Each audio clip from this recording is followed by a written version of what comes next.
வணக்கம் ஃப்ரெண்ட்ஸ், நம்ம இந்த வீடியோவில் பார்க்க போகிறது என்னென்னு பார்த்தீங்கன்னா டிஎன்யூஎஸ்ஆர்பி போலீஸ் கான்ஸ்டபிள் ஃபயர்மேன் அப்புறம் ஜெயில் வார்டன் அவங்களுக்கான எக்ஸாம் வந்து இனிமேல் எக்ஸாமுக்கான நோட்டிஃபிகேஷன் வந்து கூடிய சீக்கிரம் வரும் அப்படின்னு சொல்லி அப்டேட் பண்ணியிருக்காங்க. ஸோ அந்த எக்ஸாமோட சிலபஸ் என்ன அப்படிங்கிறத ப்ரீவியஸ் வீடியோவில் பார்த்தோம். அதில் வந்து நிறைய பேர் வந்து சைக்காலஜி டாபிக்ஸ் என்ன, எப்படி சைக்காலஜி படிக்கிறது அப்படிங்கிற மாதிரி கேட்குறீங்க. ஸோ ஃபஸ்ட்டு வந்து சைக்காலஜி டாப்பிக்கில் என்னென்னலாம் இருக்குது அப்படிங்கிறத தெரிஞ்சுக்குருவோம். அதுக்கப்புறம் அந்த டாபிக்ஸ் ஒவ்வொன்றா நம்ம டிஸ்கஸ் பண்ணலாம். ஸோ இது போலீஸ் கான்ஸ்டபிள் அப்படிங்கிறதுனால நமக்கு பேசிக்காக தான் இருக்கும், ரொம்ப காம்ப்ளிகேட்டட் சைக்காலஜி கொஷின்ஸ் வந்து வராது. ஸோ அதனால நீங்கள் பேசிக்கான நியூமெரிக்கல் அனாலிசிஸாக இருக்கும், ரீசனிங் கொஷினாக இருக்கும், பேசிக் அளவுக்கு நம்ம தெரிஞ்சுக்கிட்டா போதும். ஏன்னா எஸ்ஐ லெவல் அப்படிங்கிறப்போ கண்டிப்பாக கொஞ்சம் காம்ப்ளிகேஷன் லெவல் வந்து அதிகமாக இருக்கும். பட் போலீஸ் கான்ஸ்டபிள் அப்படிங்கிறதுனால நம்ம காம்ப்ளிகேஷன் லெவல் கம்மியாக தான் இருக்கும். இதில் என்ன சொல்கிறாங்கன்னா ஃபஸ்ட்டு டாபிக் வந்து கம்யூனிகேஷன் ஸ்கில்ஸ் அப்படிங்கிறது சொல்கிறாங்க. இதில் வந்து தமிழில் மட்டும்தான் கேட்பாங்க. ஸோ எஸ்ஐயில் பார்த்தீங்கன்னா தமிழ்லையும் இருக்குது, இங்கிலீஷ்லையுமே கொஷின்ஸ் வரும். தமிழ்லையுமே 10 கொஷின்ஸ், இங்கிலீஷ்லையும் 10 கொஷின்ஸ் வந்து வரும். ஆனால் வந்து கான்ஸ்டபிள் வந்து வெறும் தமிழ் மட்டும்தான் கொடுக்குறாங்க. அப்படிங்கிறதுனால நீங்கள் தமிழுக்குன்னு தனியாக படிக்க தேவையில்லை. நம்ம ஆல்ரெடி தமிழ் தகுதி தேர்வில் படிச்சிருப்போம் இல்லையா, அந்த டாபிக்ஸ் இலக்கணம், இலக்கியம், தமிழறிஞர்கள், அவர்களோட தொண்டுகள், இதுதான் வந்து இங்கேயும் கேட்பாங்க. ஸோ அதனால நம்ம சைக்காலஜியில் வர தமிழ் கொஷினுக்கு நம்ம தனியாக படிக்க தேவையில்லை, ஆல்ரெடி நம்ம தமிழ் தகுதி தேர்வுக்கு படித்ததே போதும்.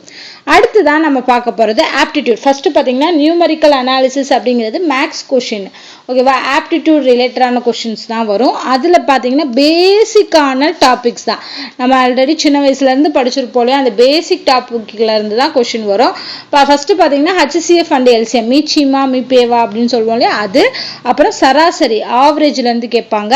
அப்புறம் சதவீதம் பர்சன்டேஜ்லேருந்து கேட்பாங்க. அடுத்து சிம்பிளிஃபிகேஷன், அதாவது ஒரு சிம்பிளிஃபிகேஷன் சம் கொடுத்து அதை சிம்பிளிஃபை பண்ணி ஆன்சர் கொண்டு வாங்க அப்படிங்கிறது. அப்புறம் அல்ஜிப்ரா, அப்புறம் ratio and proportion, so ratio வச்சு வரும் இல்லையா, அந்த மாதிரியான கொஷின்ஸ். அப்புறம் ஏஜ் ரிலேட்டட் சம்ஸ், ஓகேவா.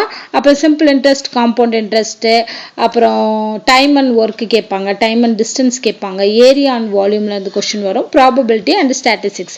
ஸோ இந்த 12 டாப்பிக்கில் நீங்கள் கவர் பண்ணாலே இந்த ஆப்டிடியூட்ல இருந்து வர கொஷின் வந்து நம்ம ஈஸியாக அட்டன் பண்ண முடியும். அண்ட் இதுக்கான நிறைய ஷார்ட்கட்ஸ் மெத்தட் யூஸ் பண்ணி நீங்கள் கற்றுக்கிட்டீங்க அப்படின்னா ஈஸியாக ஆன்சர் பண்ண முடியும். ஸோ நமக்கு தெரியும் ஏற்கனவே சைக்காலஜியில் 25 கேள்விகள் கேட்குறாங்கன்னு. கண்டிப்பாக நீங்கள் இந்த சிலபஸில் உள்ள இந்த டாபிக்ஸ் படி நீங்கள் ப்ராக்டிஸ் பண்ணிங்கன்னா 25க்கு 25 மார்க்கு கண்டிப்பாக எடுக்க முடியும், ஓகேவா. ஸோ இதில் எல்லாமே ப்ராக்டிஸ் பண்ணணும். நிறைய சம்ஸ் வந்து நீங்கள் ரீகால் பண்ணி போட்டு பார்க்கணும்.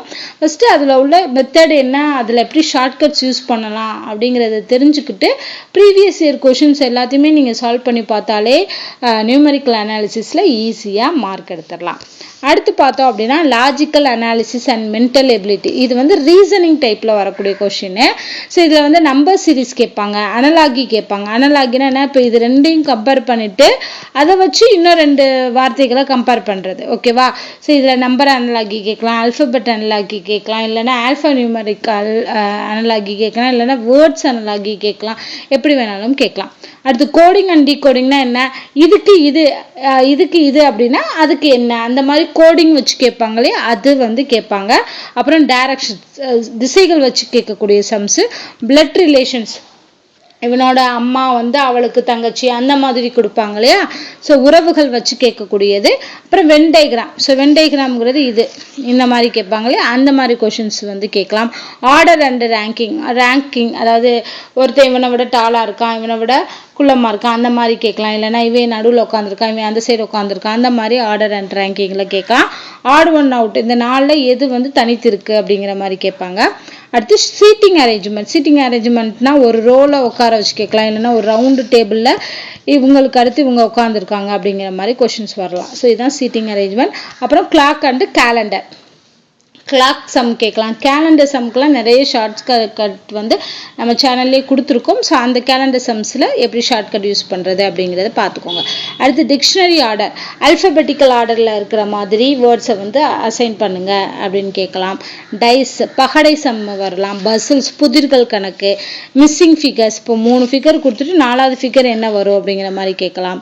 Mirror image and water image, இது வந்து 15 டாபிக், பேசிக்கான டாபிக் தான். இதுதான் வந்து நம்ம ரீசனிங்கில் பார்க்கக்கூடியது.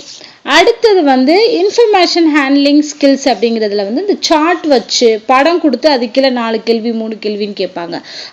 அதில் பார் சார்ட்னா இந்த மாதிரி பார் வச்சு போடுறது. பை சார்ட்னா ரவுண்டு கொடுத்து அதை பிரித்து அதில் இருந்து எப்படி கேட்குறாங்க அப்படிங்கிற மாதிரி கேட்குறது. அடுத்து வந்து என்னது லைன்ஸ் வச்சு கிராஃப் வரைகிறாங்க. கிராஃப் வரைஞ்சி அதை லைன்ஸ் வந்து கொடுத்து அந்த மாதிரி கேட்குறது. டேபிள் ஃபார்ம் பண்ணி கேட்குறது. ரோஸ் அண்ட் காலம் வச்சு டேபிள் ஃபார்ம் பண்ணி கேட்குறது. அடுத்து ஸ்டேட்மெண்ட் அண்டு கன்க்ளூஷன் 2 ஸ்டேட்மெண்ட் கொடுத்து அதோட கன்க்ளூஷன் என்னன்னு கேட்கலாம். ஸோ இதெல்லாம் தான் இன்ஃபர்மேஷன் ஹேண்ட்லிங் ஸ்கில்ஸில் வரும். ஸோ இவ்வளோதான். இந்த டாப்பிக்கை நீங்கள் கவர் பண்ணாலே ஈஸியாக போலீஸ் கான்செப்டில் கேட்குற சைக்காலஜி 25 மார்க்ஸு கன்ஃபார்மாக அடிக்கலாம். இதுக்கு முன்னாடி படித்தவங்க எல்லாமே இந்த மாதிரி ஃபாலோ பண்ணி தான் 25க்கு 25 மார்க் வந்து ஸ்கோர் பண்ணியிருக்காங்க. அது நம்மளாலையும் பண்ண முடியும். அதுக்கு நம்ம பண்ண வேண்டியது என்னன்னு பார்த்தீங்கன்னா, இந்த ஒவ்வொரு டாப்பிக்கையும் நல்லபடியாக ப்ராக்டிஸ் பண்ணணும். ஓகேவா? ஷார்ட்கட்ஸ் என்னன்னு தெரிஞ்சுக்கிட்டு அதோட ப்ரொசீஜர் என்னன்னு தெரிஞ்சுக்கிட்டு அதை நீங்கள் ப்ராக்டிஸ் பண்ணிங்கன்னா கன்ஃபார்மாக எடுக்க முடியும். ஸோ நிறைய பேர் கேட்டிருந்த மாதிரி சைக்காலஜி டாபிக்ஸ் இதில் இருக்கக்கூடிய ஒவ்வொரு டாபிக்ஸாக நம்ம நெக்ஸ்ட் வீடியோ பார்க்கலாம். ஸோ தொடர்ந்து ஃபாலோ பண்ணுங்கள். இந்த வீடியோ உங்களுக்கு பிடிச்சிருந்தா லைக் பண்ணுங்கள், ஷேர் பண்ணுங்கள், மறக்காமல் நம்ம சேனலை சப்ஸ்கிரைப் பண்ணுங்கள். நன்றி.